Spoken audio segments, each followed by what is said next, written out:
Hello, friends, and welcome to Adventures in Pixie Land. My name's Amy, and I'm an ordained minister. We are in Bible study. We are in the NIV. We are in the book of Ezekiel, and we are in chapter 39.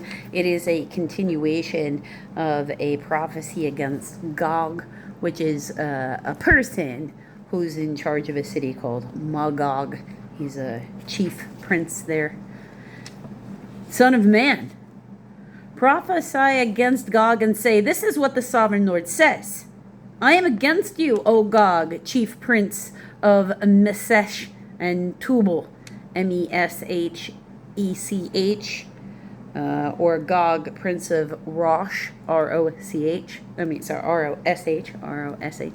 I will turn you around and drag you along. I will bring you from the far north and send you against the mountains of Israel. Then I will strike your bow from your left hand and make your arrows drop from your right.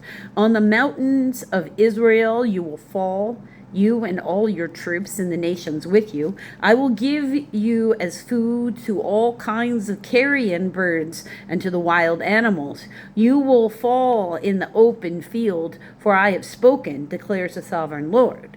I will send fire on Magog and on those who live in safety in the coastlands, and they will know that I am the Lord. I will make known my holy name among my people Israel. I will no longer let my holy name be profaned, and the nations will know that I, the Lord, am the Holy One in Israel. It is coming.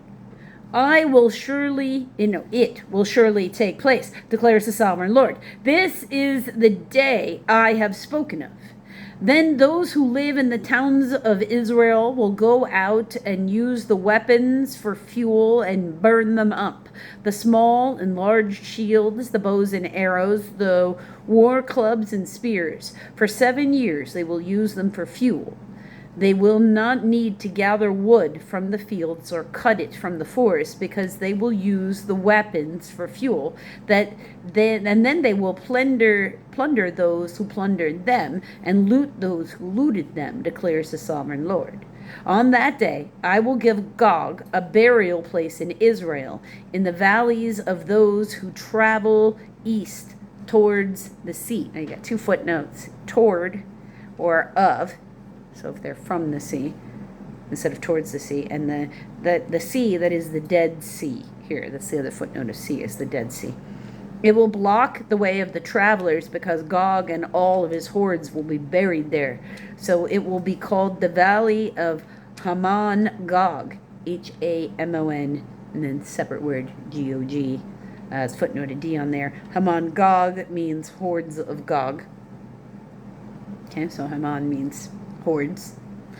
For 7 months, the house of Israel will bury them in order to cleanse the land.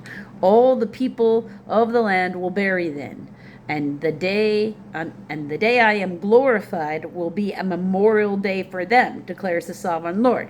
Men will be regularly employed to cleanse the land, so will go throughout the land, and in addition to them, others will bury those that remain on the ground. At the end of 7 months, they will begin their search. As they go through the land, none of them sees a human bone. And as they go through the land, and one of them sees a human bone, he will set up a marker beside it until the grave diggers have buried it in the valley of Hamon Gog. Also, a town called Hamanoah, Hamonaahe, Hamanoah means horde, will be there, and also they will cleanse the land. Son of man, this is what the sovereign Lord says. Call out to every kind of bird and all the wild animals. Assemble and come together from all around to the sacrifice I am preparing for you, the great sacrifice on the mountains of Israel. There you will eat flesh and drink blood. You will eat the flesh of mighty men and drink the blood of the princes of the earth. as if they were rams and lambs, goats and bulls, all of them fattened animals from Bashan. At the sacrifice I am preparing for you, you will eat fat until you are gutted and drink blood until you are drunk. At my table you will eat your fill of horses and riders, mighty men and soldiers of every kind, declares the sovereign Lord. Because there's going to be so many dead. Now you know why they have to go bury. There's going to be so many dead that they're going to attract wild predator animals. Because not all animals want to eat meat and drink blood. But if they're willing to come do that with a dead body, you don't want them anywhere near your town either.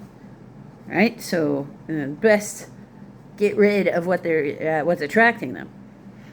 I will display my glory among the nations, and all the nations will see the punishment I inflict, and the hand I lay upon them. From that day forward, the house of Israel will know that I am the Lord their God, and the nations will know that the people of Israel went into exile for their sin, because they were unfaithful to me. So I hid my face from them and handed them over to their enemies, and they fell by the sword. I dealt with them according to their uncleanness and their offenses, and I hid my face from them. Therefore, this is what the sovereign Lord says. I will now bring Jacob back from captivity.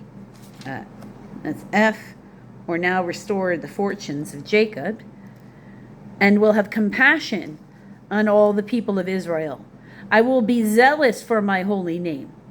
They will forget their shame and all the unfaithfulness they showed towards me when they lived in safety in their land, and no one to make them afraid.